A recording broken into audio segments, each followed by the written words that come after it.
Բարև հարգելի գործընկերներ, հոդված 3 ակումբը սկսում է քննարկում, որը նվիրված է արդեն աղմուկ հանած օրենսդրական փոփոխությունների, որը կատարվել է ԶԼՄ-ների մասին օրենքում եւ դրա հեղինակները կառավարող Իմ քայլը խմբակցության 5 պատգամավորներ են։ Վերնագրել ենք մեր քննարկումը հետևյալ կերպ՝ խնդրահարույց փոփոխություններ ԶԼՄ օրենքներում, ինչպես է կարգավորվելու ԶԼՄ-ների աղբյուրների անանունության իրավունքը եւ իհարկե այն աղմուկ բարձրացած մասը վերաբերում է չնույնականացվող տեղեկատվական աղբյուրներին հղում անելու արգելքին եւ որը որ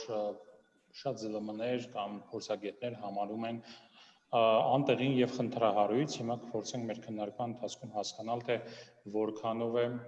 այդ ուրեմն փոփոխությունները խնդրահարույց եւ շատ կարեւոր է, որ մեր այս քննարկմանը մասնակցում են նաեւ համահեղինակներից մեկը Արթուր Հովհաննիսյանը այս օրենսդրական փոփոխությունների եւ այսպես մեր քննարկման բանախոսներն են Արթուր Հովհաննիսյան, Իմ քայլը խմբակցության պատգամավոր, օրինագծի համահեղինակ, Բորիս Նավասարդյան, Երևանի մակմուլի ակումբի նախագահ, Արտակ Զեյնալյան, Արդարադատության նախկին նախարար, իրավապաշտպան, որը որ տարիներ շարունակ հենց հեղինակային այս իրավունքների կամ անանուն աղբյուրների բացահայտման հետ կապված գործեր է ունեցել բազմաթիվ անգամ եւ բավական փորձ ունի այս ոլորտում եւ մեզ քիչ հետո կմիանա նաեւ Աշոտ Մելիքյանը, Խոսքի ազատության պաշտպանության կոմիտեի նախագահ։ Շնորհակալ եմ հարգելի գործընկերներ մեր քննարկմանը միանալու համար։ Պարոն Հովհաննիսյան, ես խնդրեմ ձեզ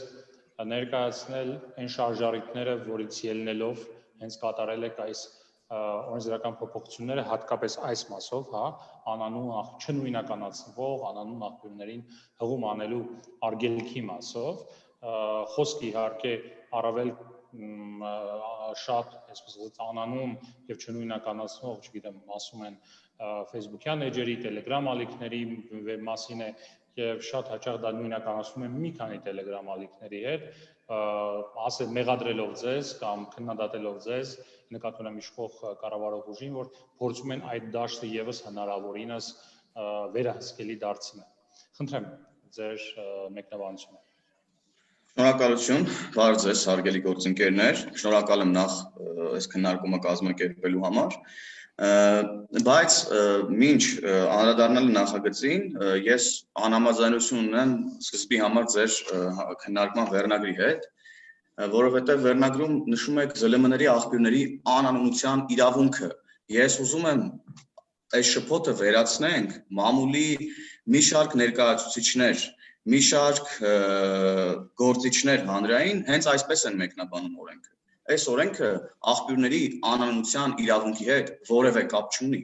Այսինքն մենք որևէ կերպ չենք սահմանափակում եւ որևէ տառ անգամ չի փոխվել օրինակ զանգվածային լրատվության միջոցների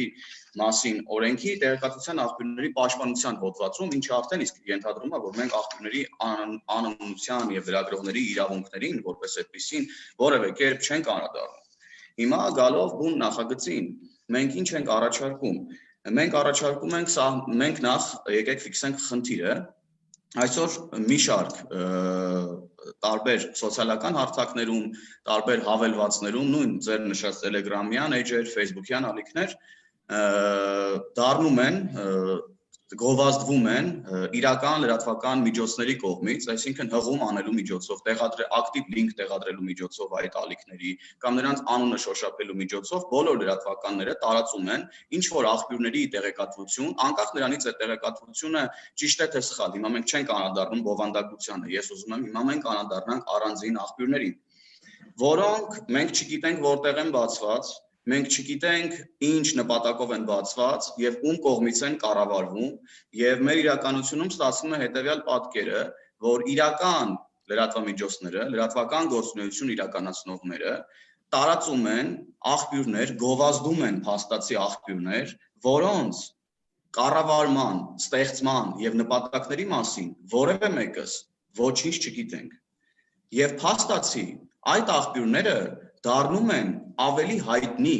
եւ ավելի լեգիտիմ լրատվական աղբյուրներ տեղեկատվություն սպառողների համար, քան բուն լրատվամիջոցները։ Օրինակ, մի ամբողջ խմբագրակազմ 30 հոգի պայմանական խմբագրակազմ ունեցող լրատվական կազմակերպությունը գեներացնում է տեղեկատվություն, հարցազրույցներ եւ այլն, եւ դրան զուգահեռ ինչ որ մի Telegram-յան ալիք, որ ելի եմ կրկնում, մենք չգիտենք որտեղից է կառավարվում եւ որտեղ է բացված, սկսում է տարածել մի տեղեկատվություն, հետաքրքիր, սենսացիոն, սուտ, ճիշտ, կապ չունի։ Եվ չանելով որևէ աշխատանք, ավելի լեգիտիմ տեղեկատվության եւ ավելի հայտնի տեղեկատվության աղբյուր է դառնում հենց իրական լրատվամիջոցների շնորհիվ, քան իրական լրատվամիջոցներն են։ Սա այն մասին, որ մենք այսպիսով լրագրողների իրավունքներն են ոտնահարվում, ոչ, հենց այս իմաստով մենք պաշտպանում ենք լրագրողներին, տարանջատելով իրական լրագրողներին, բարեխիղճ լրագրողներին, տեղեկատվության աղբյուրներից, որոնք լրատվական աղբյուրներ որպես այդպեսին չեն էլ կարող կոչվել, որովհետև որևէ կերպ չեն համապատասխանում զանգվածային լրատվության մասին օրենքին։ Մյուս մասը, մենք այս աղբյուրների տարածման մեջ շատ լուրջ ռիսկեր ենք տեսնում վերաբերող ազգային անվտանգությանը, որովհետև շատ հնարավոր է եւ մենք ունեցել ենք նաեւ նմանատիպ օրինակներ, երբ այդ աղբյուրները բացվել են հակառակորդ օրինակ երկրի կողմից եւ տարածվել է ինֆորմացիա երկրում անկայունություն, վախի մթնոլորտ ստեղծելու եւ այլ մի շարք վատ նպատակներով։ Եվ փաստացի, երբ լրատվամիջոցները իրենց գործունեության հետևանքով շնորհիվ հղում անելու, դրանց անունը անընդհատ գովազդելու շնորհիվ մեծացնում, փչում են այս Telegram-յան ալիքները, մարդկանց համար դրանք արդեն որպես առանձին աղբյուր սկսում են աշխատել առանց լրատվամիջոցների եւ նրանք արդեն լրատվամիջոցներին չեն էլ նայում։ Եվ շատ հանգիստ այլ պետություններից հնարավոր են մի շարք տեղեկատվություններ հայտնվեն հայկական տեղեկատվական հարթակներում, որոնք մի շարք խնդիրներ կարող են առաջացնել հենց ազգային անվտանգության առումով։ Այսինքն, այս տեղեկատվական աղբյուրները շատ հանգիստ կարող են արտաքին ուժերի համար լծակ հանդիսանալ երկրում տարբեր տեսակի խժդժություններ, խնդիրներ ստեղծելու համար։ Մենք ասում ենք, հարգելի լրագրողներ, սիրելի ընկերներ, խոսքի ազատության սիրելի ջատագովներ, եկեք սահմանենք այս նոր երևույթը, որովհետև 2 տարի առաջ, 3 տարի առաջ, եթե մենք խոսեինք սրա մասին, ես համաձայն կլինեի բոլոր այն քննադատությունների հետ, որոնք կան այսօր, բայց հիմա մենք ունենք մի իրականություն, երբ օրվա մեջ անասելի թվով նմանատիպ աղբյուրներ կարող են բացվել եւ լրատվականները կարող են էլի նույն տրամաբանությամբ իրենց գովազդել եւ այդպիսով ստեղծել մեծ ռիսկ երկրում անվերահսկելի դեպ պայմանավորված արդեն տեղեկատվական տեխնոլոգիաների տված հնարավորություններով եւ ռիսկեր առաջանան ազգային անվտանգության համար։ Եվ դրա համար մենք սահմանել ենք անանուն աղբյուր հասկացություն է ԶԼՄ օրենքում եւ ձևակերպել ենք հետեւյալ կերպ. համացանցում գրանցված domain hosting ունեցող կայք կամ համացանցային կայքի օգտահաշիվ կամ համացանցային կայքի ալիք, որի տնօրինողի նույնականացման տվյալները թաքցված են ընթերցողից։ Ես մի կետում կարող եմ արձանագրում անել, որ միգուցե անանուն աղբյուր հասկացությունն է որոշակի շփոթ առաջացրել եւ քանի որ դեռ քննարկման փուլում է, միգուցե մենք վերադառնանք եւ անդրադառնանք այս տերմինին եւ փոխենք ուղղակի այս անունը մարդկանց ենթագիտակցությունում շփոթ չառաջացնելու համար։ Եվ այդպիսով լուծենք հարցը, բայց մյուս կողմից ես ուզում եմ նաեւ մի այլ օրինակ էլ բերել։ Օրինակ, երբ չկային Telegram-յան ալիքներ, սիրելի գործընկերներ։ Չկային, մենք հիշում ենք, որ օրինակ 2 տարի առաջ նման ծավալի, նման խնդրեմ չկար մեր երկրում առնվազն։ Լրատվամիջոցներն ինչպես էին աշխատում։ Վերցնում էին տեղեկատվությունը ամենատարբեր աղբյուրներից, ինչ որ մեկի պատմածից, համացանցում ինչ որ մեկի գրածից եւ գրում էին մեր տեղեկությունների համաձայն, համացանցում տարածված տեղեկությունների համաձայն, ընդհանրապես չգովազդելով որևէ աղբյուր, որի ծագումնաբանության մասին որևէ մեկը պատկերացում չունի բացի այդ ալիքը ստեղծողից։ Եվ հիմա մենք ասում ենք, եկեք հետ վերադառնանք, եկեք փակենք այս խնդիրը, որը հենց նոր է առաջացել տեղեկատվական տեխնոլոգիաների հնարավորությունների տված հնարավորությունների հետևանքով, եկեք փակենք այս դուռը, այս ճանապարհը, որի միջոցով արտաքին ուժերի անգամ միջոցով հնարավոր են երկիր ներթափանցի այնպիսի տեղեկատվություն, որը ռիսկեր առաջացնի։ Եկեք փակենք այս դուռը եւ վերադառնանք մեր նախկին գործելավոճին։ Պարոն Հովհաննիսյան, ներողություն եմ խնդրում, մեկ ճշտում, ձեզ համար խնդիր է բովանդակությունը, որը որ լրատվամիջոցը կվերցնի եւ կտարածի, թեկուզ նույն չնույնականացվող աղբյուրից, հա, թեկուզ խնդրահարույց տեղեկատվությունը, թե ձեզ համար խնդիր է, որ կգովազդվի այդ աղբյուրը։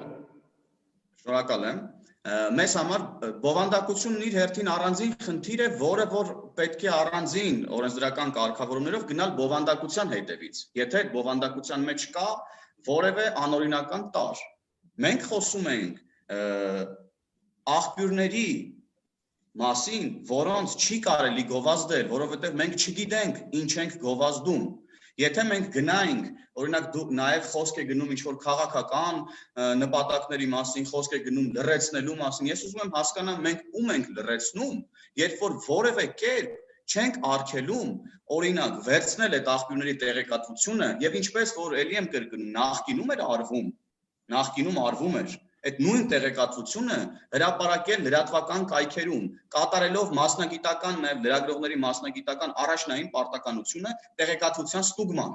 Մենք սրա մասին ենք խոսում։ Մենք որևէ կերպ չենք սահմանափակում տեղեկատվությունները, որևէ կերպ չէ, կներեք, մի հատ ավարտեմ։ Որևէ կերպ չենք սահմանափակում տեղեկատվության տարածման իրավունքը։ Որևէ կերպ չենք սահմանափակում։ Վերցրեք տեղեկատվությունը տարածեք։ Շնորհակալ եմ պարոն Հովհաննիսյան, շնորհակալ եմ ներկայացնելու համար այն փոփոխությունները, որ դուք իրականացրել եք։ Միայն ուղղակի ասեմ, որ մենք ձևակերպելիս խնդիրը թեման մենք ի նկատի չունեինք էլ, որ հա փոփոխվում է անանունության ուրեմն իրավունքի հետ կապված փոփոխություններ են տեղ ունենում, այլ մենք ուղղակի նշել ենք ինչպես է կարգավորվելու այս հարցի ձևով է նշված, որպեսզի նաև հասկանանք ինչպես է կարգավորվելու, այսինքն մենք ի սկզբանե ինչ որ խնդիր չենք ձևակերպել եւ դրել այնտեղ։ Շնորհակալ եմ ձեր կարծիքի համար։ Պարոն Նավասար, խնդիր տեսնում եք այս փոփոխությունների մեջ։ Պարոն Հովհաննիսյանի նշած ներկայացած բացատրությունները ձեզ համար որպես ոլորտի փորձագետ համոզիչ են, այսինքն խնդիրներ չեն հարուցի խոսքի ազատության հետ կապված, խնդրեմ։ Բարև ձեզ։ Երեք կարծում եմ ամբողջ օրվա ընթացքում սա հիմնական թեմաներից են քննարկվող լրատվամիջոցներով եւ արդեն բազմաթիվ կարծիքներ հնչել են, այդ թվում նաեւ իմ կողմից։ Ես տեսել եմ օրինագծի մեջ բավականին լուրջ իրավական խնդիրներ, սակայն Արտակ Զեյնալյանի ներկայությունը երևի թույլ չի տալիս, որպեսզի ես իրավական հարցերին անդրադառնամ, պարոն Զեյնալյանը դա կմեկնաբանի։ Ես ուզում եմ անմիջապես արձագանքել զուտ շուկայի հետ կապված պարոն Հովհաննիսյանի հիմնավորումները։ Ես չեմ կարծում ընդհանրապես, որ օրենսդիրը պիտի մտածի ավանդական կամ պրոֆեսիոնալ լրատվամիջոցների համբավի մասին։ Դա առաջին հերթին իրենց խնդիրն է։ Եվ եթե ասենք այդ անհայտ կամ չնույնականացվող տեղեկատվության աղբյուրները հանդիսանում են մրցակից լրատվամիջոցների համար, այդ լրատվամիջոցները իրենք կարող են որոշել ինչպես են այդ մրցակցի հետ պայքարի մեջ մտնում եւ հաղթում, պահպանելով իրենց լսարանը։ Այսինքն եթե իրենց ձեռք չի տալիս, որպեսզի իրենք գովազդեն այդ աղբյուրներին, նրանք պիտի ձևը գտնեն այդ մրցակցությունից պաշտպանվելու եւ իրենց համբավը լսարանի առջև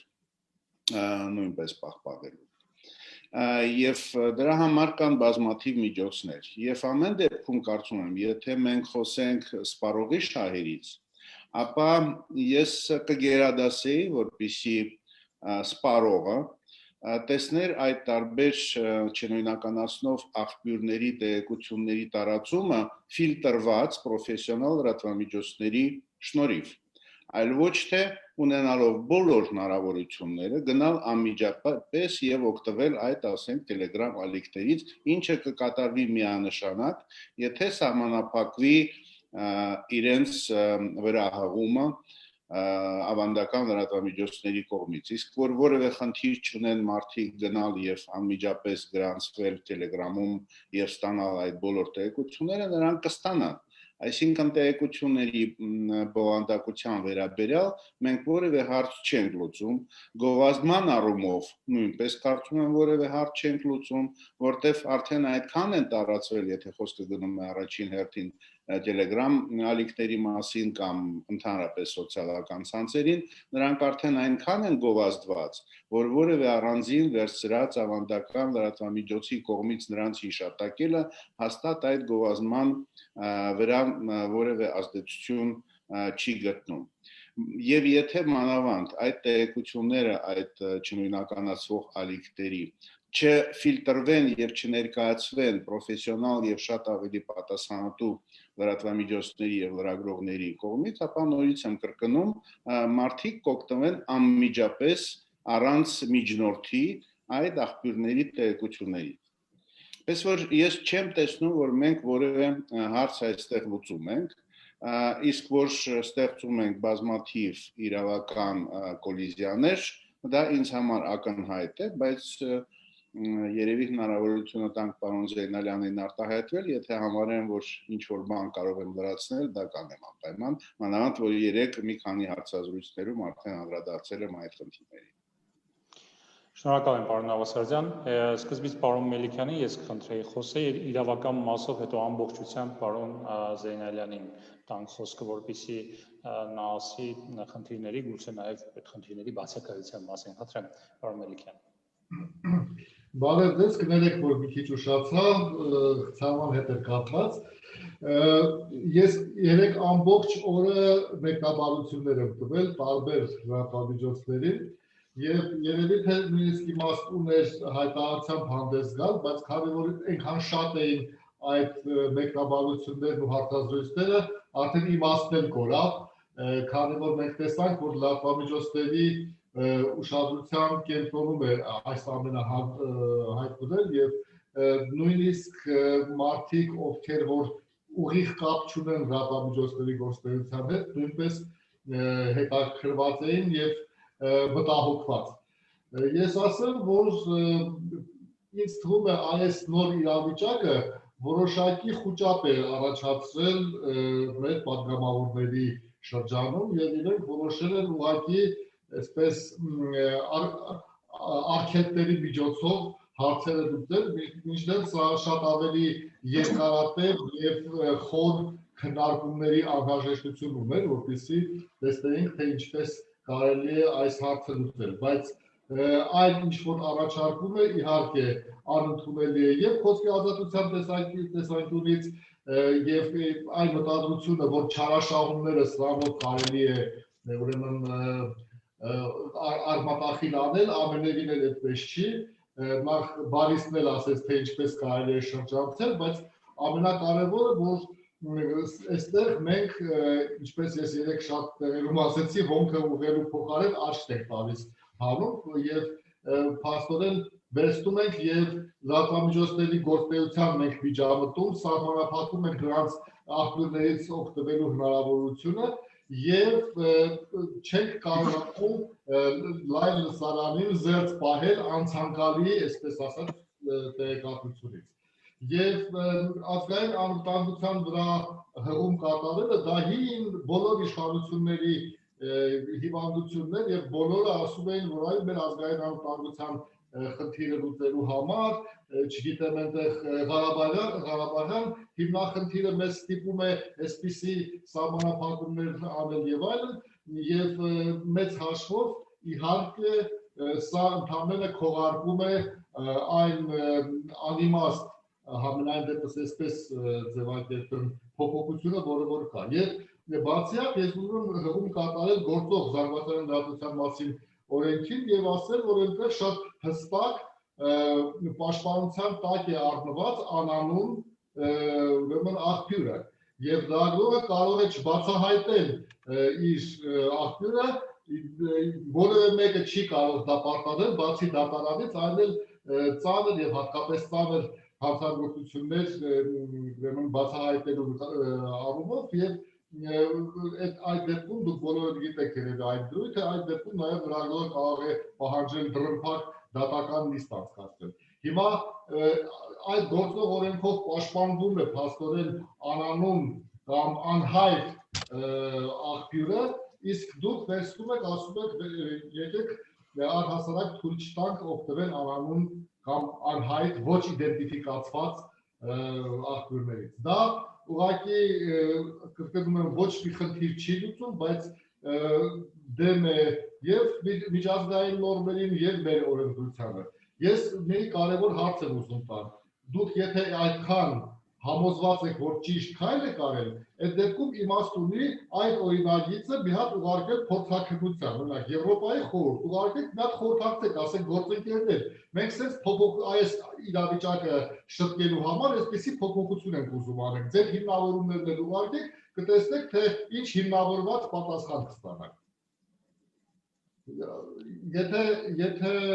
այլ հարց կա, Շնորհակալ եմ, պարոն Մելիքյան, պարոն Զեյնալյան, իրավական մասով կխնդրենք ձեր մեկնաբանությունը, արդյոք այստեղ իրավական իմաստով խնդիրներ եք տեսնում, խնդրեմ։ Բարև ձեզ, հարգելի գործընկերներ, ինչպես քննարկման մասնակիցներ, այնպես էլ խնդիրներ, նախ ես ուզում արձանագրել, որ այս կարգավորումը զանգվածային լրատվության մասին օրենքի 5-րդ հոդվածին չի վերաբերվում, ես ինչպես հասկացա։ 2015 թվականին հրապարակ օրաթերթի դիմումի հիման վրա, որ ներկայացնում ենք, Սահմանադրական դատարանը անդրադարձավ 5-րդ հոդվածի սահմանադրականությանը, նաև քրեական դատավարության օրենսգրքի որոշ հոդվածների սահմանադրականությանը եւ բացահայտեց դրանց սահմանադրի իրավական բովանդակություն, թե ինչպես պետք է դրանք ընկալվեն։ Եվ նաև ուզում եմ արձանագրել, որ պետությունը, գործադիր եւ օրենսդիր իշխանությունները չեն կատարել սահմանադրական դատարանի որոշումը եւ փոփոխություններ չեն կատարել վիճարկվող օրենքների խնդրու առարկա հոդվածներում։ Այն որ օրենսդիրը ազատ է կարգավորել իր հարաբերությունները եւ դա իշխանության մեջ ունի, դա միանշանակ է եւ օրենսդիրը կարող է կարգավորել դրանք։ Խնդիրը հետեւյալի մեջ է։ Ժամանակակից աշխարհում տեխնոլոգիաների զարգացման հետ միասին եւ խմբերի խմբավորումների կամ պետությունների շահերի մեջ օգտագործվում է նաև մի շարք իրավունքների եւ ազատությունների տրված հնարավորությունները այլ իրավունքներ եւ ազատություններ սահմանափակելու համար։ Պետք է սա նկատի ունենալ, որ երբեմն այն բացառությունները, որոնք նախատեսված են ընդհանուր կանոնից, օգտագործվում են եւ դրանք դառնում են կանոն եւ կանոնը դառնում է բացառություն։ Սա պետք է նկատի ունենալ եւ գիտակցել նաեւ մամուլի ազատության իրավունքի այս տեղն ու դեր ընդհանրապես իրավունքների դաշտը, որտեղ է գտնվում մամուլի ազատությունը եւ ինչ նպատակ է այն հետապնդում։ Մամուլի ազատությունը արտահայտվելու ազատության ավելի մեծ իրավունքի միջոց է, հնարավորություն եւ մամուլի իր գործունեությունը իրականացնելու արդյունքում ստացած միջոցները վաստակը եւս միջոց է, որպեսզի մամուլը կարողանա գոյատևել։ Բայց պետք է նաեւ ընդունենք, որ միջոցից շատ հաճախ այն վերածվել է նպատակի։ Եվ պետք է սա այս ամենը հաշվի առնելով օրենսդիրը կարգավորումներ կատարի պաշտպանելու համար մեր տեղեկատվությունը, մեր իրական տեղեկատվությունը։ Այն տեղեկատվությունը, որը մեզ նույնականացնում է, այն տեղեկատվությունը, որ մեր արժեքային համակարգն է։ Տեսեք, այս պահին մենք միասին չենք, նույն սենյակում չենք նստած, ինչու՞, որովհետև պաշտպանվում ենք տեղեկատվությունից, պաշտպանվում ենք վիրուսից։ Այդ վիրուսը տեղեկատվությունը, որը ներթափանցում է մեր բջիջ, մեր բջիջի ինֆորմացիան, մեր բջիջի ծրագիրը քանդելու նպատակով։ Մենք պաշտպանվում ենք այդ տեղեկատվությունից հիմա։ Մեր յուրաքանչյուրի համակարգիչը ունի տեղեկատվությունից պաշտպանության համակարգ։ Դա լեգիտիմ իրավունք է։ Սա պետք է նկատի ունենալ եւ օրենսդրական տեխնիկայի կանոններն օգտագործելով հանրության դեպքում նաեւ կարգավորել։ Ես չեմ ասում իմ վերաբերմունքը այս օրենքի նկատմամբ, գնահատական չեմ տալիս քաղաքական մեծամասնությանը եւ իշխանությանը։ Ես ընդհանրապես ասում եմ որպես փորձագետ իմ իրավական դիրքորոշումը դրա վերաբերյալ։ Այո, օրենսդրական տեխնիկայի կանոնի տեսակետից որոշ խնդիրներ տեսնում եմ այնտեղ։ Եվ լավ կլինի, որպեսզի դա հանրային քննարկման դրվի օրենքով սահմանված կարգով եւ նաեւ վատ չէ լինի, եթե ուղարկվեր փորձաքննության, միջազգային փորձաքննության։ Սակայն այն խնդիրները, որոնք ես բարձրացրեցի, նաեւ նկատվում են միջազգային հանրության կողմից իրավաբանների կողմից, միջազգային իրավաբանների կողմից նկատում են այս խնդիրները։ Այո, որոշ խնդիրներ կան օրենսդրական տեխնիկայի տեսակետից, գուցե նաև քաղաքական առումով ժամանակի ընտրության տեսակետից կարող են խնդիրներ ունենալ, բայց սա օրենսդրի իրավունքների մեջ է մտնում կարգավորել այս իրավահարաբերությունները, կարող են կարգավորել։ Ուրիշ բան, որ այն հնարավոր է որևէ արդյունք չտալ,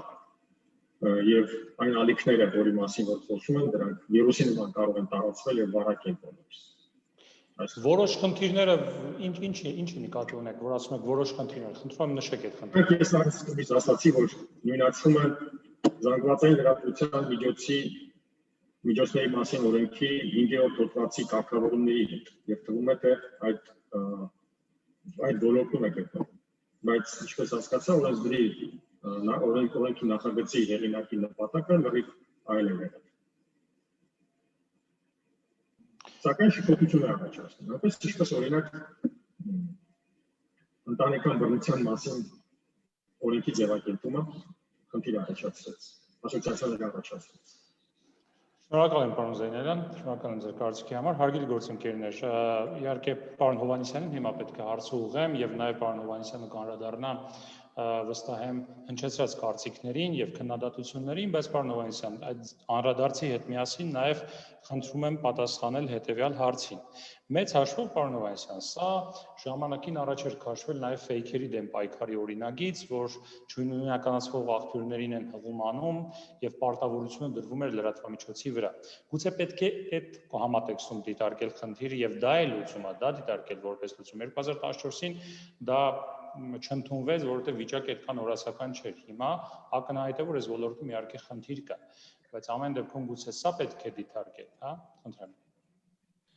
Շնորհակալ եմ հնչեցված բոլոր կարծիքների համար։ Նախ արձագանքելով ձեր հարցին, ես մի շարք անհամաձայնություններ ունեի 2014 թվականի այդ նախագծի հետ եւ այս նախագիծը չեմ ուզում ընդհանրապես որևէ կերպ ասոցացվի կամ կապվի 2014 թվականի հետ, որովհետև ամենաառաջին կարևոր հանգամանքը այն է, որ 2014 թվականից անցել է 7 տարի եւ տեղեկատվական տեխնոլոգիաների հարթակը, խոսքի ազատության ձևը ու սահմանները բոլորովին այլ են։ Փաստը միայն արձանագրման, որ բազմաթիվ են արդեն այն աղբյուրները, որոնցով հնարավոր է օգտվել խոսքի ազատության հնարավորություններից, արդեն իսկ իրենից ենթադրում է, որ դրա հետ մեկտեղ մենք լիքը այլ խնդիրների ենք բախվում։ Հիմա ես կներեք, բայց մի քանի արձանագրում, պարոն Նավասարդյան, դուք ասում եք, որ օրենսդիրը չպետք է մտահոգվի նրա մասին, որ լրատվամիջոցների համբավի մասին չպետք է մտահոգվի։ Համամիտ եմ ձեր հետ, առաջին շահառուները իրենց համբավի, այսպես ասած, համար պետք է լինեն հենց լրագրողները ու լրատվական գործունեություն իրականացնողները։ Բայց խնդրում եմ ինձ պատասխանեք մի հարցի. ինչ անել, երբ որ տարիներ շարունակ լրագրողները, լրատվական գործունեություն իրականացնողները ոչ միայն չեն մտահոգվում իրենց համբավի մասին, այլ անում են ուղիղ հակառակը։ Ինչ անի այս դեպքում օրենսդիրը։ Ինչպես օրենսդիրը այս դեպքում պաշտպանի քաղաքացիներին եւ տա հնարավորություն քաղաքացիներին իմանալու, որ աղբյուրից են օգտվում, իմանալու, թե ով է իրենց տեղեկատվության մատուցողը, ինչպես անի օրենսդիրը, ինչ անի օրենսդիրը, որ լրագրողական գործունեություն իրականացնողները կրեն իրենց մասնագիտության առաջնային պատասխանատվությունը, տեղեկատվությունը ստուգելու եւ հարգելու իրենց կողմից մատուցված տեղեկատվությունը սպառողներին, Հայաստանի Հանրապետության քաղաքացիներին, ինչպես անենք մենք։ Եվ մենք, եթե ես ելի եմ ուզում կրկնեմ, եթե տարիներ շարունակ լրատվամիջոցները ունենալով բոլոր հնարավորությունները գնալու ինքնակարգավորման, որպեսզի պետությունը, օրենսդիրը կամ գործադիրը չմիջամտի լրագրողական համայնքի հարաբերություններին, չկազմակերպի լրագրողների համակեցության ձևը, թե իրար հետ, թե նաև քաղաքացիների հետ, կներեք, բայց այս դեպքում եթե չենք գնում ինքնակարգավորման, ուրեմն պետքա կարգավորել, որովհետև ազատությունները մի կողմից, այո, բոլորս ենք ազատ, խոսքի ազատությունը, բայց մենք պետք է ֆիքսենք, որ բացարձակ չի, եւ երբ որ խոսքի ազատությունը վերածվում ինչ որոշ դեպքերում անկառավարելիության եւ անվերահսկելիության, սանձարձակության, այս դեպքում խոսքի ազատության որոշ դրսևորումներ կարող են մեծ ռիսկեր պարունակել շատ-շատերիս մեր բոլորիս համար։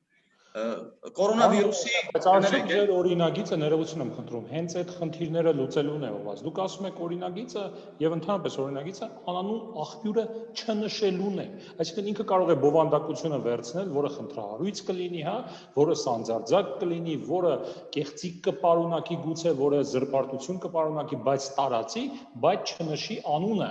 Տվյալ լրատվամիջոցի կամ այն ներողություն, տվյալ աղբյուրի անունը չնշի, հա։ Այս դեպքում էլ արդեն կարգավորված է դաշտ, երբ որ ինքը կվերցնի խնդրահարույց բովանդակություն, կարող են լրատվամիջոցին դատի տալ եւ դատով փորձել այդ հարցը լուծել դատարանի միջոցով։ Շատ լավ։ Հիմա կպատասխանեմ ձեր հարցին, միևնույն ժամանակ արձագանքելով պարոն Մելիքյանի ասացին։ Հիմա պարոն Մելիքյանն էլ ասում է, որ էլ սենց ասած գովազդելու կարիք էլ չկա, չէ, պարոն Նավասարդյանը երևի, պարոն Մելիքյանն էլ երևի նման միտք արտահայտեց, որ էլ ինչ գովազդելու կարիք կա, հենա գովազդել են, այսինքն մենք արձանագրում ենք, որ էլ տելեգրամյան ալիքներ չեն բացվելու, այսինքն ինչպես են այդ տելեգրամյան ալիքների մասին իմանում տեղեկատվություն սպառողները, խնդրում եմ ինձ ասեք, ինչպես են իմանում։ Իմանում են, որովհետև լրատվամիջոցները տանում են ակտիվ լինքերը այդ տելեգրամյան ալիքների, Facebook-յան էջերի եւ այլնի անունները, այնքան են արծարծում իրենց հոդվածներում, այնքան են փչում այս տելեգրամյան ալիքները, որ մարդիկ իմանում են դրա մասին։ Եթե լրատվամիջոցները չանեն դրան այդ ամենը, դրանց մասին ավելի քիչ մարդ կիմանա եւ դրանցից եկող ռիսկերն ավելի նվազ կլինեն։ Ես չեմ ասում, որ մենք սրանով բացառում ենք հնարավորությունը այն հնարավորությունը, որ մարդիկ կգնան միանգամից Telegram եւ կօգտվեն կամ Facebook-ի այդ էջերից կօգտվեն։ Մենք եւ այն սրանով պայմանավորված այն փաստը, որ մենք չենք բաց սահմանափակում որևէ ազատություն, ոչ սպառողի տեղեկատվությունից օգտվելու ազատությունն ենք սահմանափակում եւ ոչ էլ լրատվական գործունեություն իրականացնողների տեղեկատվություն տարածելու ազատությունն ենք սահմանափակում։ Իսկ այն դիտարկումը, որ օրենսդիրը падգամավորները իշխող խմբակցության վախեցած են, խառնված են իրար եւ այլն, ես կներեք, բայց հիմնավոր չեմ համարում այս դիտարկումը, որովհետեւ փաստը միայն, որ մենք որևէ սահմանափակում չենք դնում բովանդակության տարածման վրա, արդեն իսկ խոսում են նրա մասին, որ ինչ գրել էին, ելի կգրեն։ Ինչ գրում էին, ելի կգրեն։ Այստեղ չեմ հասկանում ես որտեղ է սահմանափակումը, չեմ հասկանում որտեղ է արձանագրվում մեր քաղաքական վախը։ Խնդրում եմ ասեք, որտեղ է արձանագրվում, երբ որ մենք ասում ենք, ժողովուրդ ջան, մի տարածեք աղբյուրներ, մի գովազդեք, մարդկանց աչքը մի մցրեք աղբյուրներ, կներեք, որոնք մենք չգիտենք ով է բացել այդ աղբյուրը, չգիտենք ինչ նպատակով։ Օրինակ կորոնավիրուսի դեմ պայքարի շրջանակներում մինչև այսօր էլ, բայց ավելի շատ այն սկզբի ժամանակներն էր, մարդկանց չիպավորեցին, մարդկանց չգիտեմ ինչ արեցին, մարդիկ մահացան, որովհետև չէին հավատում կորոնավիրուսի գոյությանն առհասարակ։ Անգամ այդ կորոնավիրուսին չհավատացող մարդիկ մահացան կորոնավիրուսից։ Կներեք, այդ տեղեկատվություններն ով էր տարածում։ Ովքեր էին այդ տեղեկատվությունները տարածում։ Լրագրողական կազմակերպությունները։ Չէ, տարածում էին տելեգրամյան ալիքները, որոնց այնքան գովազդեցին լրատվական գործունեություն իրականացնողները, որ այդ տելեգրամյան ալիքներն արդեն առանձին կարիերա սկսեցին։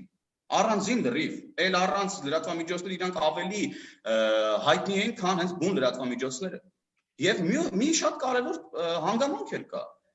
Մի շարք բարեխիղճ լրագրողական կազմակերպություններ ու լրագրողներ արդեն առանց այս կարգավորման էլ երբեք հղում չեն անում այդ ալիքներին, կասեք ինչու չեն անում, որովհետև բարեխիղճ են, իսկ ասեք մյուսներն ինչու են անում, որովհետև բարեխիղճ չեն, եւ մենք սրանով լրատվամիջոցներին ու լրագրողներին բերում ենք բարեխիղճության դաշտ, մասնագիտական դաշտ, քաղաքացիներին պաշտպանում ենք անհայտ ծագումնաբանություն ունեցող աղբյուրներից, որոնք կարող են իրենց կյանքի եւ առողջության համար վտանգավոր տեղեկատվություն տարածել, հանրային առողջության համար վտանգավոր տեղեկատվություն տարածել, մտավոր առողջության համար վտանգավոր տեղեկատվություն տարածել, ազգային անվտանգության սպառնալիքներ տարածել, երկրում անկայունություն ստեղծելու սպառնալիքներ տարածել։ Ես ուզում եմ հասկանամ, մենք խի ենք պաշտպանում հիմա աղբյուրներին, որոնց ծագումնաբանության մասին մենք տեղյակ չենք, խի ենք մենք պաշտպանում, Մենք ում ենք պաշտպանում, խնդրում եմ ինձ ասեք, ում ենք մենք պաշտպանում, լրագրողներին, չէ, որտեղ մենք լրագրողների իրավունքները որևէ կետում չենք ոտնահարում։ Քաղաքացիներին չէ, որովհետև մենք քաղաքացիների իրավունքներն էլ որևէ կետում չենք խախտում։ Մենք խախտում ենք միայն անհայտ աղբյուրների իրավունքները, որոնք բնության մեջ գոյություն չունեն։ Հետևաբար ում ենք մենք պաշտպանում, կներեք։ Շնորհակալություն, պարոն Հովհաննիսյան, պարոն Ավասարդյան, խնդրեմ։ Այստեղ մի հատ հարց է առաջանում նաև, պարոն Ավասարդյան, իհարկե կպատասխանեք պարոն Հովհաննիսյանին, լրատվամիջոցը, եթե այս կարգավորումները ընդունվի, հա, վերցնում է այլևս տեղեկատվությունը ինչ որ Telegram-յան ալիքից, որը իհարկե բոլորը գուցե գիտեն ով է այդ դրա հետևում կանգնած, բայց չգիտեն, այսինքն բայց այնտեղ այսինքն դրա հասցեն, անուն եւ այլը գրած չէ։ Օրինակ վերցնում է, ասենք, չգիտեմ, Որգոնզայից ինչ որ մի հատ տեղեկատվություն եւ տարածում է։ Եվ չի նշում, որ Որգոնզայից է վերցրել այդ տեղեկատվությունը։ Որգոնզան կարող է գալ այդ լրատվամիջոցին դատի տալ, ասել դու իմ հեղինակային իրավունքն ես խախտել այս օրենքի կիրառման պարագայում։ Խնդրեմ։ Ես մի անգամից պատասխանեմ վերջի հարցին, հետո անդրադառնամ մյուսներին։ Ես կարծում եմ, որ այո, այն Telegram ալիքը, որը չի նույնականացում այս օրենքի, այս օրինագծի պահանջներին համաձայն, բայց նույնականացում է այլ կերպ, ասենք հայտնի է այն լրագրողի կամ չգիտեմ տեղեկատվական ակտիվիստի անունը, որը կանգնած է այդ Telegram ալիքի հետևում եւ ինքը ունի մտավոր սեփականության իրավունք եւ հեղինակային իրավունք, որը կարող է պաշտպանել եւ ես արդեն մի քանի անգամ ասել եմ, որ ինչ որտեղ այս օրինագծի համապատասխան դրույթը ինքը դրթում է լրագրողներին եւ լրատվամիջոցներին գրագողությանը։ Այսինքն սա իմ տեսակետից իրավական խնդիրներից մեկն է, որը ակնհայտ է։ Հիմա կանդրադառնամ նաև այլ մեկնաբանություններին կապված այդ զուգահեռի հետ վարակի տարածման կրողների հետ, հա։ Այստեղ խնդիրը ախր նրանում չի, որ կան կրողներ, որոնք կարող են տարածել վարակներ, այլ որ իրենք հենց վարակ են տարածում, որտեղ բժշկությունում կա նաև այլ ուղղություն, ոչ թե պաշտպանել մարդկանց, ասենք, բակտերիաներից, այլ նպաստեն, որպեսզի մարդիկ ակտիվ փոխանակվեն բակտերիաներով, որտեղ դա անհրաժեշտ է օրգանիզմի նորմալ գործունեության համար։ Այսինքն հարցը նրանում չի, թե կրողը ով է, այլ կարևոր է, թե ինչ է ինքը կրում, ինքը իր հետ վնաս է կրում, թե օգուտ է կրում։ Եվ այս օրինագիծը փաստորեն, եթե այդ զուգահեռ ընդունենք, պարոն Զեյնալյանի բերած, կարծում եմ նույնիսկ բացասական դեր է խաղում, որտեղ ինքը կրողի տեսակի դեմ է պայքարում, այլ ոչ թե նրա դեմ նա ինչ է կրում։ Մենք ի վերջո կարող ենք եւ երևի գիտենք որոշ Telegram ալիքներ, քանի որ հիմնականում խոսքը նրանց մասին է, որոնք կարող են եւ բարեխիղճ աշխատել։ Ինչու ենք մենք միանգամից որոշում, որ իրենք բոլորը բարեխիղճ են, իսկ այն ավանդական լրատվամիջոցները, որոնք իրենց հղում են կատարում, նրանք բարեխիղճ են։ Ի վերջո այն հարթակների վրա, որոնք այսօր գոյություն ունեն, գործում են այնպիսի լրատվամիջոցներ, որոնք որոնց համեմատ Telegram ալիքները շատ բարոյական են։ Այսինքն խնդիրը ոչ թե հարթակն է, որը օգտագործում է այս կամ այն տեղեկության աղբյուրը կամ տեղեկություն տարածողը, այլ ինչ ինքը անում է։ Եվ այստեղ գաղափարապես կոնկրետ այդ դրույթը ինքը իմ պատկերացմամբ հակասության մեջ է մտնում այդ նույն օրինագծի այդ դրույթների մեջ, որը հաշվի առնելով այն տեխնոլոգիական զարգացումները եւ առաջընթացը, որ տեղի են ունենում, հստակեցնում է, թե մենք ինչ ենք հասկանում ասելով զանգվածային լրատվամիջոց, որին մենք փորձում ենք պաշտպանել եւ որի համբավի մասին մտածում ենք։ Մենք փաստորեն նոր ենք կարգավորում այդ զանգվածային լրատվամիջոց հասկացությունը ժամանակակից պայմաններում եւ դեռ չկիրառած այդ նոր հասկացությունները, այդ նոր կարգավորումները, մենք փորձում ենք այդ նոր երևույթը, որը միայն այս օրենքով է հստակեցվում, պաշտպանել ինչ որ այլ կրողներից, տեղեկություններ տարածողներից։ Մի հատ մենք փորձենք կիրառել եւ հասկանալ ինչով ենք մենք պաշտպանում պատասխանատու լրատվություն տարածողներից արդեն իրենց կարգավիճակը հստակեցնելով այս օրենքով հետո նոր մտածենք թե իրենք ինչպիսի վարկ են դրսևորելու բոլորը շուկայում եւ ընդհանրապես տեղեկատվական տիրույթում ես հիմա չեմ ուզում անուններ տամ որ չգովազդեմ բայց ես կարող եմ նրանց ովքեր համարվում են լրատվամիջոց եւ օգտվում են այն հարթակներից որոնք ընդունելի է օրենքի հեղինակների համար որոնք իրենց բովանդակության շատ ավելի վատն են քան Telegram ալիքները հա երևի դուք էլ մտաբերեցիք թե ես ում նկատի ունեմ ուրեմն եկեք ոչ թե հարթակների եւ կրողների դեմ պայքարենք այլ պայքարենք բովանդակության ոչ վնասարար լինելու դեմ մյուս շատ կարևոր հանգամանքը ըստ իս կապված է պարոն Հովհաննիսյանի հիշատակման հետ ինքնակարգավորման նախաձեռնությունների եթե մենք օրենքով ցանկանում ենք որպեսզի ինքնակարգավորումը զարգանա եւ լուծի այն խնդիրները եւ պատասխանի այն մարտահրավերներին որոնք գոյություն ունեն ապա պիտի փորձենք օրենսդրությամբ նաեւ խրախուսել ինքնակարգավորման մեխանիզմների զարգացումը եւ դրա օրինակը մենք ունենք իդեմս տեսահոլովական մեդիայի վերջերս ընդունված օրենքների, որը բազմաթիվ թերությունների հետ մեկտեղ ունի նաև ինքնակարգավորումը խրախուսելու դրույթ եւ կտեսնենք մոտակա ամիսներին այն ոնց է աշխատելու եւ կարող ենք հետագայում մտածել ինչպես դա տարածել իհարկե դա շատ ավելի բարդ է լինելու չլիցենզավորված լրատվամիջոցների դեպքում կիրառելու համար, բայց կարելի է մտածել ամեն դեպքում օրենսդրի եւ օրենսդաստեղծի նաեւ նկատման պահանջը այն է, որ ինքը լուծումներ գտնի տարբեր խնդիրների եւ աշխատող լուծումներ գտնի։ Մի խոսքով այստեղ ինձ թվում է բազմաթիվ խնդիրներ են առաջանալու ամեն դեպքում նաեւ միջազգային իրավունքի հետ, որտեղ ես չեմ պատկերացնում մի օրենք նորից եմ կրկնում արդեն բազմիցս հնչեցրած միտքս, որը սահմանափակում է աղբյուրը, այլ ոչ թե սահմանափակում է վնասարար բովանդակությունը։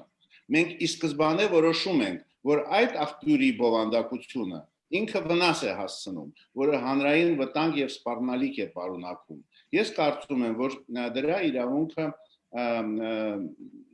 մենք չունենք եւ չպիտի գնանք այդ ճանապարհով։ Եվ վերջապես, արդյոք մենք օգտագործել ենք բոլոր այն օպերատիվ աշխատանքի հնարավորությունները, որոնք կպաշտպանեին մեր հասարակությանը վնասարար կամ նույնիսկ հանցագործություն պարունակող տեղեկություններից։ Եվ այս դեպքում խոսեմ տարբեր Facebook-յան օգտատերերի հետ։ Մենք ունենք նախադեպեր մեր պրակտիկայում անցած տարվա, երբ տեղեկություն տարածելու համար Facebook-յան օգտատերը ձերբակալվել էր եւ նրան ներկայացվել էր քրեական հանցագործություն կատարելու մեղադրանք։ Սակայն այն բովանդակությունը, որի համար ինքը ձերբակալվել էր, մինչև հիմա մնում է Facebook-ում։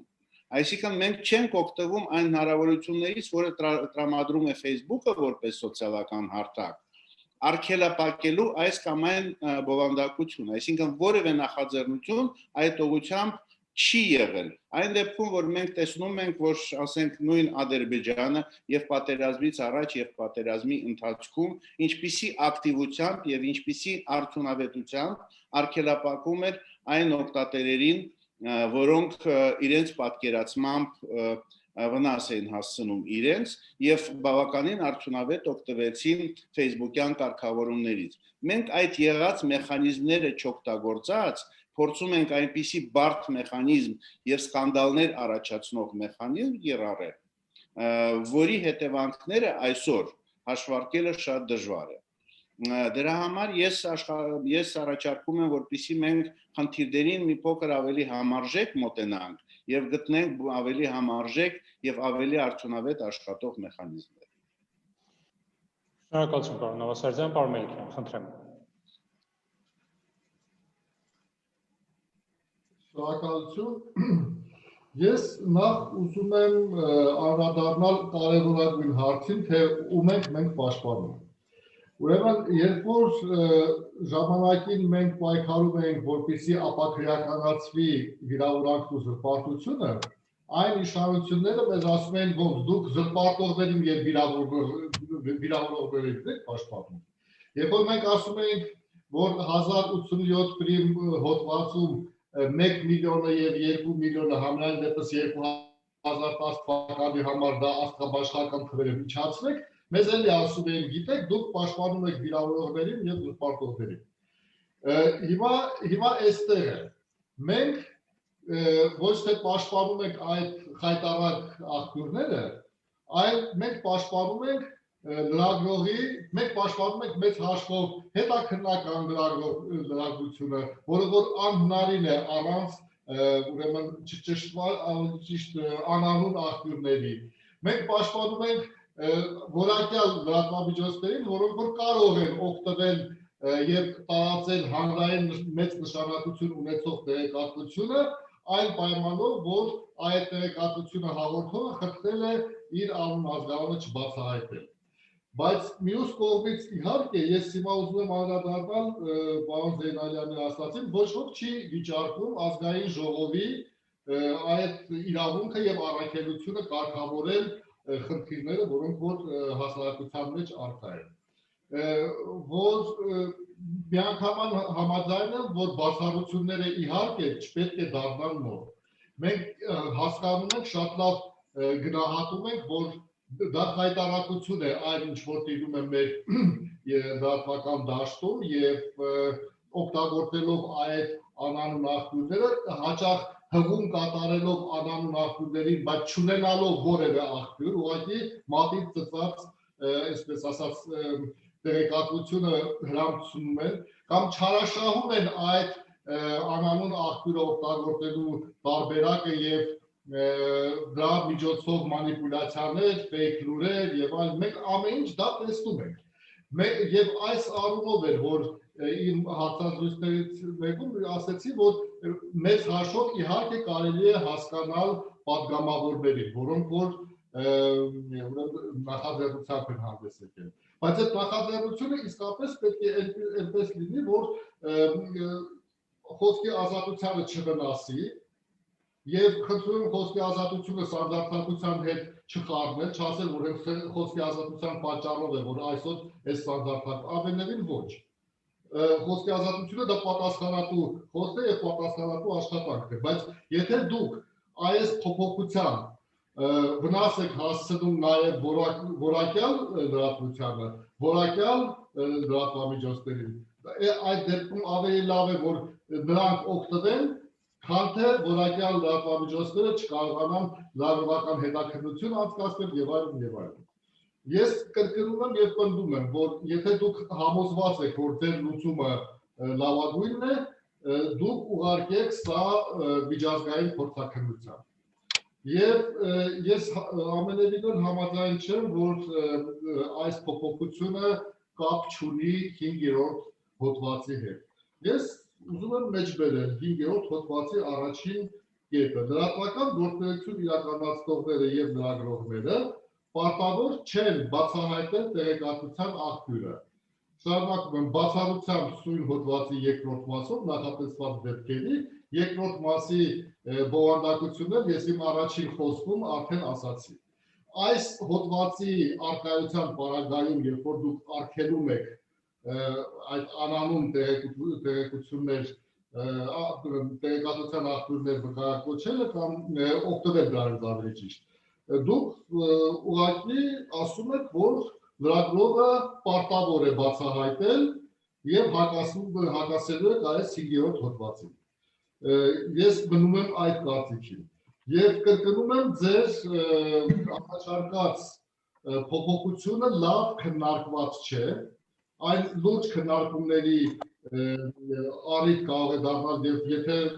դեմ չեք, ապա մենք իսկապես պետք է քննարկենք եւ մտածենք լուծումներ ինչպիսին կարող ենք գտնել, բայց ձեր առաջարկած այս լուծումը սկզբունքորեն կոնցեպտուալ առումով անընդունելի է եւ որպեսզի որ դուք համոզվեք, որ մենք այսպես միայնակ չենք, որ սխալ ենք համարում դա, կրկնում եմ, ուղարկեք խորհրդաքննության եւ կտեսնեք, թե ինչ արդյունք դա կտա։ Եվ թող երբեք տպավորություն չստեղծվի, թե մենք այսպես հին մեթոդներով փորձում ենք նոր իրավիճակում ինչ-որ բաներ, հին մոտեցումներով նոր իրավիճակի հարցեր ենք ուզում լուծել։ Ամենևին ոչ, մենք տեսնում ենք այդ խնդիրը եւ կարծում ենք, որ պետք է քննարկենք եւ այլ ինչ-որ մի բան գտնենք, կամ նաեւ խորհրդակցելով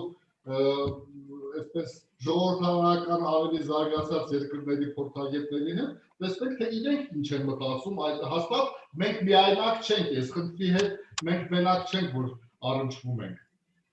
Ուղղակի մեր մոտ ավելի սուր է դա երևում, որովհետև լրատվամիջոցները դարձել են արդեն քաղաքական համակարգի մաս եւ քաղաքական խնդիրներ են լուծում, իսկ մեր մոտ հասարակական քաղաքական իրավիճակը այնքան է սրվել եւ լրատվամիջոցները այնքան են օգտագործվում այդ նպատակով, որ մեր մոտ ավելի սուր է դա երևում, բայց ես չեմ կարծում, որ այլ երկրներում այդ անանուն կամ չիդենտիֆիկացվող լրատվական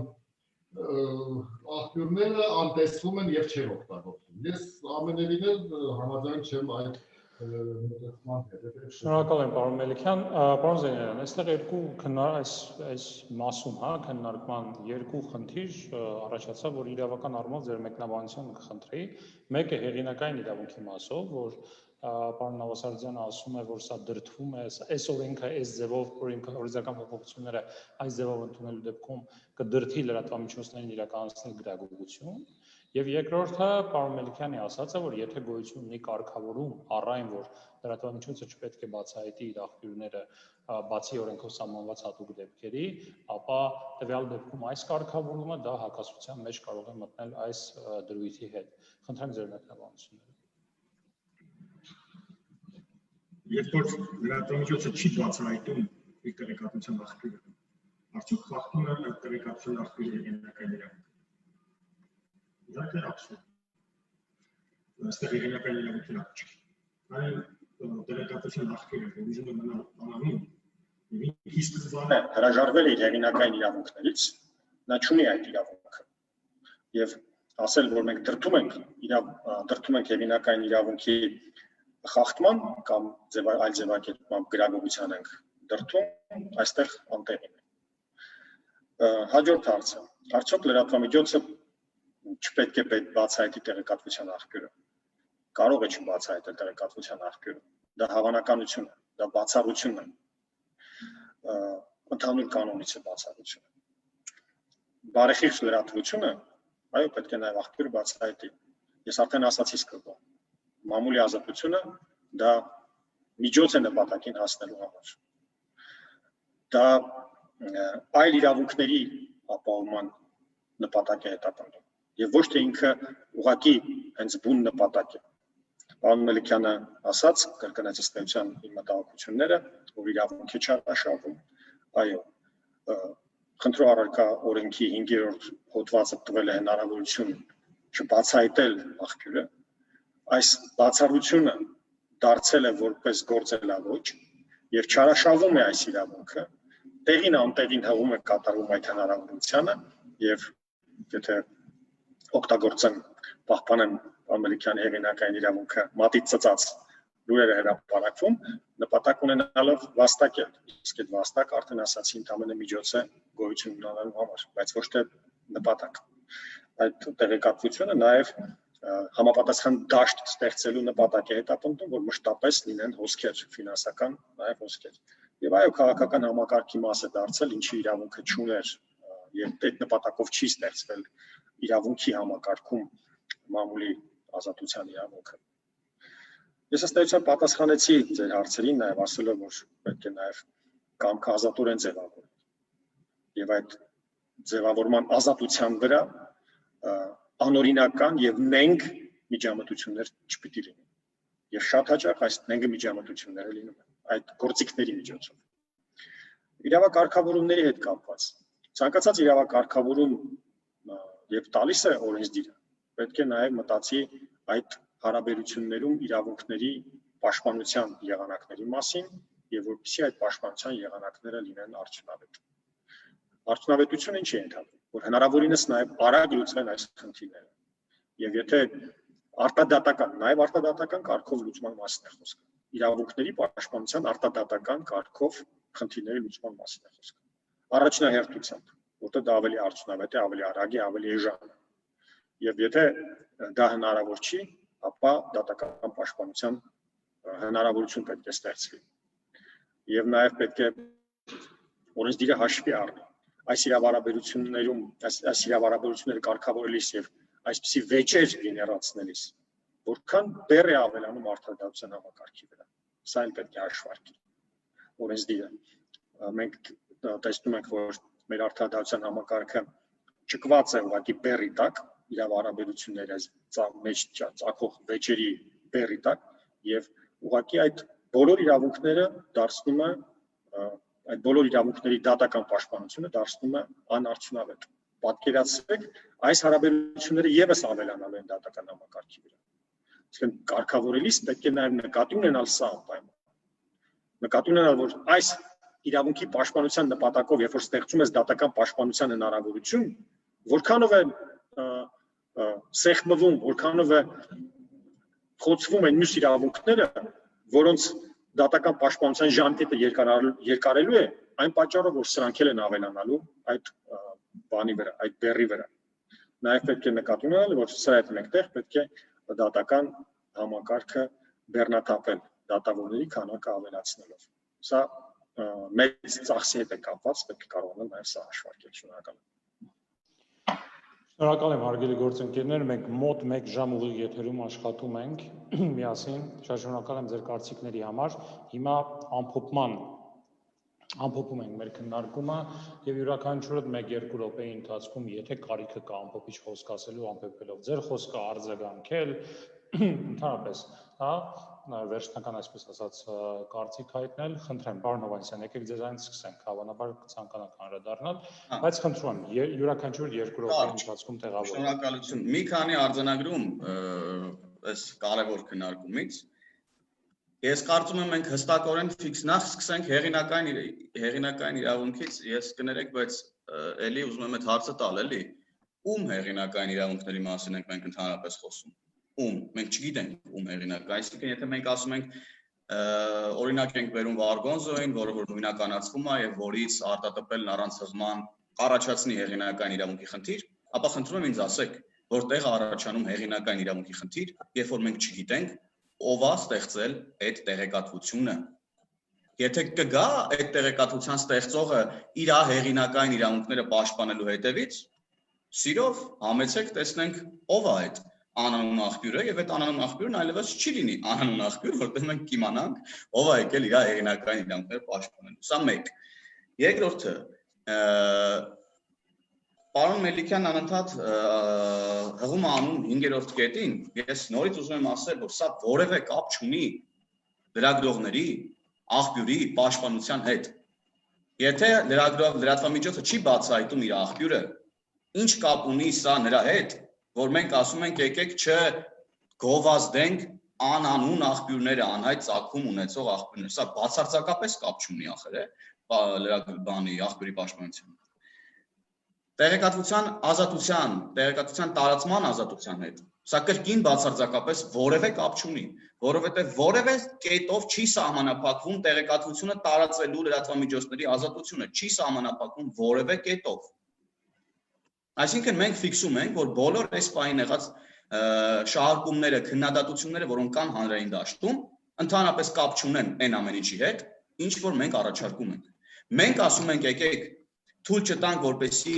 իրական լրատվամիջոցները գովազդեն անհայտ ծագում ունեցող աղբյուրները, որոնք կարող են այս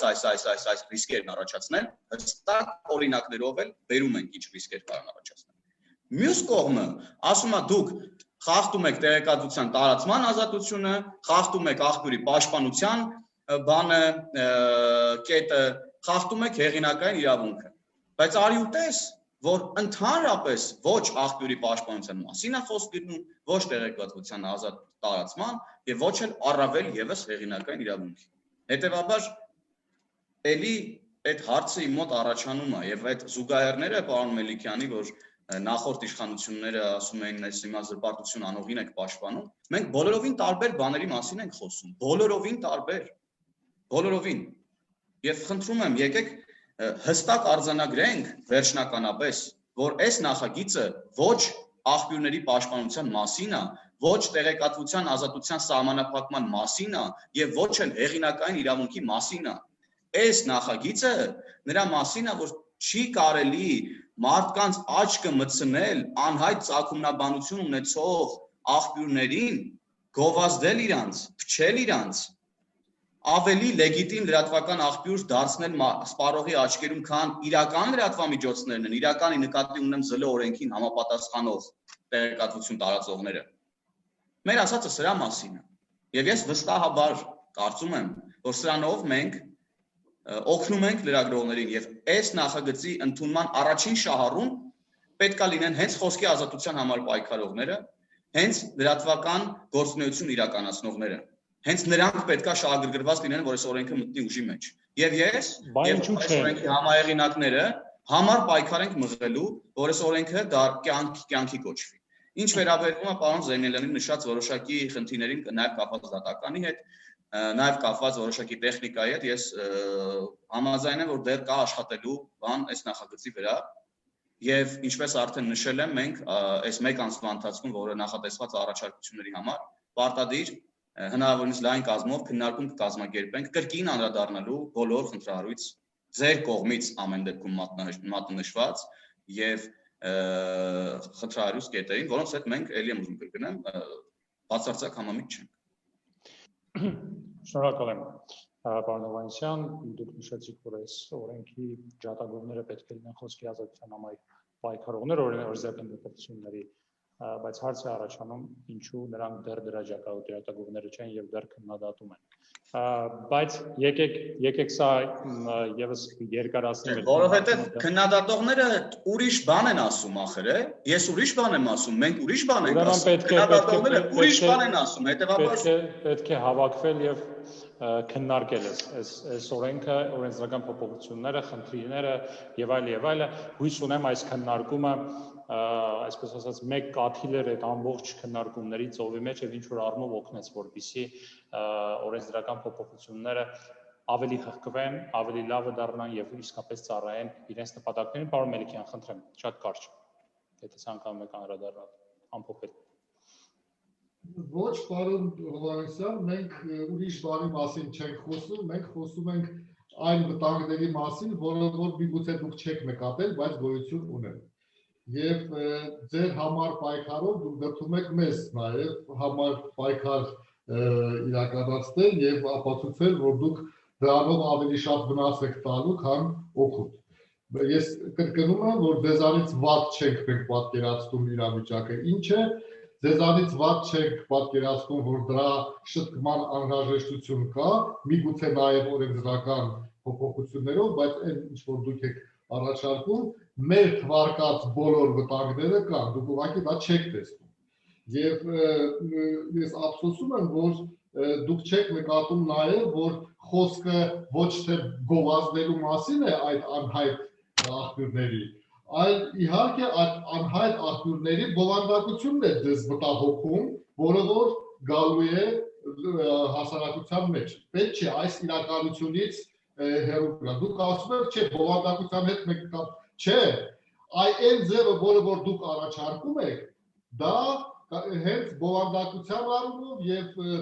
տեղեկատվության աղբյուրների առումով մեծ վնաս է հասցնելու, այդ չեմ ասում, պարոն Զեյնալյանի նշած այդ դատական գործերը մի քանի հատ որ լինի, մենք կտեսնենք եւ այդտեղ էլ կարձագանքենք, տեսնենք թե ինչ կերպ է եւ ինչպես է առհասարակ դալություն մանավանդ այս ճգտաժամային դատարանների պայմաններում։ Եվ վերջինը, այն բովանդակությունը, որ դուք չեք ուզում լինի տարածված, շատ լավ կլինի, որ իշխանությունները իրենց մեծ տեղեկատվական հոսքով, ճշտումներով, հերքումներով եւ առհասարակ ավելի ակտիվ աշխատանքով հասարակության հետ այդ բոլոր ճշտումները եւ հերկումները անել եւ տարատեսակ այդպիսի անհայտ կամ չիդենտիֆիկացվող ակտիվներից եկած տեղեկատվությանը այսպես շատ տարածվելու եւ տեղ գրավելու։ Ես երեք չեմ ուզում ուղղակի երկարացնել, բայց ես օրինակ բերեցի, երբ որ իշխանությունները նորմալ աշխատեցին, նույն շուրմուխի ապատեղեկատվության հետ կապված, երբ որ նորմալ աշխատեցին, ամեն ինչ հանգստացավ։ Բայց այդպիսի օրինակներ մեկ-երկու հատ կա։ Եվ դե իշխանությունները տպավորություն է ստեղծում, որ չեն ուզում այս ինֆորմացիոն ոլորտում ակտիվ աշխատել եւ դրա փոխարեն ինչ-որ արգելանքներ են դնում եւ վնասում են այդ թվում նաեւ որակյալ գրավությանը։ Եվ կարծում եմ, որ իսկապես դեռ կարող այս մի քննարկման շրջանակներով ամեն ինչ ասել եւ իրար հասկանալ, ես կարծում եմ, որ դեռ դրա անհրաժեշտությունը կա եւ ես առաջարկել եմ այդպիսի քննարկում անցկացնել։ Շնորհակալություն, պարոն Նավասարյան, խնդրեմ, ամփոփեք։ Ես ճիշտ ասած զարմացած եմ, որ պարոն Զեյնալյանը խնդիր չի տեսնում հեղինակային իրավունքի հետ կապված, որտեղ այն աղբյուրները, որոնց մասին մենք խոսում ենք եւ առաջին հերթին Telegram ալիքները, ոչ թե նրանց հեղինակները կամ որոշների հեղինակները թաքցնում են իրենց ինքնությունը, այլ իրենց ինքնությունը չեն ներկայացնում ըստ այդ հարթակի պահանջների, այսինքն այդ հարթակը պահանջ չի ներկայացնում ինքնությունը ներկայացնել, բայց դա չի նշանակում, որ նրանք չեն նույնականացվում, նրանք նույնականացվում են, բայց խնդիրը օրինագծի մեջ այն է, որ նույնականացումը տեսնում են հեղինակները, հենց իրենց օրինագծի, եթե չեմ սխալվում, 11-րդ հոդվածի համապատասխան, իսկ դա չի նշանակում, որ բոլոր հարթակները նույնականացումը ենթադրում են կամ պատկերացնում են նույն կերպ, եւ ես շատ կոնկրետ օրինակ բերեմ, որևէ Telegram ալիքում կա հարցազրույց, որտեղ եւ հարցազրույց վերցնողը եւ հարցազրույց տվողը միանշանակ նույնականացվում են, այնտեղից վերցնում են տեսանյութի այն մասը, իրենց պետք է լրատվամիջոցը եւ կանգնում է երկընտրանքի առաջ, կամ ինքը խախտում է այդ օրենքը, եթե այն ընդունվի, կամ ինքը ռիսկի առաջ է կանգնում, որ տվյալ հարցազրույցի հեղինակը իրենց դատի է տալու։ Եվ դրա համար եմ ես ասում, որ այստեղ ակնհայտորեն կան մեխանիզմներ լրատվամիջոցներին եւ լրագրողներին ակամա գրագողություն կատարելու դրդման։ Շնորհակալություն, պարոն Զեյնալյան, խնդրեմ։ Ուրեմն տեղեկատվության տարածման ձևը բովանդակությամբ թիրախը խոցելու նպատակ է հետապնդում։ Եվ այդ հեղինակները ընտրել են այս հարթակը հենց այդ հատկանիշով պայմանավորված։ Իրենց նպատակը հենց դա է։ Եվ զարմացած եմ ձեր զարմանալու վրա։ Այո։ Եվ քանի որ մենք գտնվում ենք երրորդ հոդված ակումբում, ես ուզում եմ բարձրաձայնել Սահմանադրության երրորդ հոդվածի բովանդակությունը եւ էությունը, ըստ որի մարդը բարձրագույն արժեք է, մարդու անօտարելի արժանապատվությունը իր իրավունքների եւ ազատությունների անկախտելի հիմքն է, բոլոր իրավունքները, եւ չի կարող միջոց հանդիսացող իրավունքը գերակայել այս իրավունքներին։ Մարդու քաղաքացու հիմնական իրավունքների եւ ազատությունների հարգումն ու պաշտպանությունը հանրային իշխանության պարտականություններն են, իսկ մամուլը հանրային իշխանության հատկանիշներն, այն չորրորդ իշխանությունը եւ իր պարտականության մեջ է մտնում նաեւ հարգել մարդու անօտարելի իրավունքն ու արժանապատվությունը, ինչը իրականությունից հիմա շատ հեռու է եւ չեն իրականացնում իրենց առաքելությունն ըստ էության։ Թերևս այսքանը, շնորհակալ եմ։ Շնորհակալ եմ հարգելի գործընկերներ քննարկմանը մասնակցելու համար։ Ես կարծում եմ մեր քննարկումը կայացավ, թեկուզ տեղ թեժ, ինչը էլի քննարկման շահերից է բխում, բայց մեր քննարկումը կայացավ, ինչի համար ես շատ ուրախ եմ, որովհետև մենք խոսեցինք խնդրից, ոչ թե միմյանցից։ Ես դա շատ կարևորում եմ քննարկման վերջում։ Մենք քննարկեցինք բավականին լավ ենք Արշալույս ջան, դրա համար միմյանցից խոսելու կարիք չկա։ Այո, խնդիր չկա, բայց երբեմն իհարկե լինում է, որ Մեկս մյուսի համար բացահայտված ենք, դրա համար մեկս մյուսին հարգում ենք։ Եթե բացահայտված չլինեինք, բացահայտված ենք, անանուն ենք, իդենտիֆիկացված ենք, գիտենք որտեղ ենք գտնվում։ Ֆեյքերի ետևում, միմյանց ինչ ասես կասեինք։ Այո։ Շնորհակալ եմ ձեզ հարգելի գործընկերներ, մենք քննարկեցինք խնդրահարույց փոփոխություններ ԶԼՄ օրենքում, ինչպես կարգավորել ԶԼՄ-ների աղբյուրների անունության իրավունքը։ Թեման այդպես ենք վերնագրել եւ մեր բանախոսներն են Արթուր Հովհաննիսյանը, Բորիս Նավասարդյանը, Արտակ Զայնալյանը, Աշոտ Մելիքյանը։ Շնորհակալ եմ ձեզ, միշտ հանդիպում։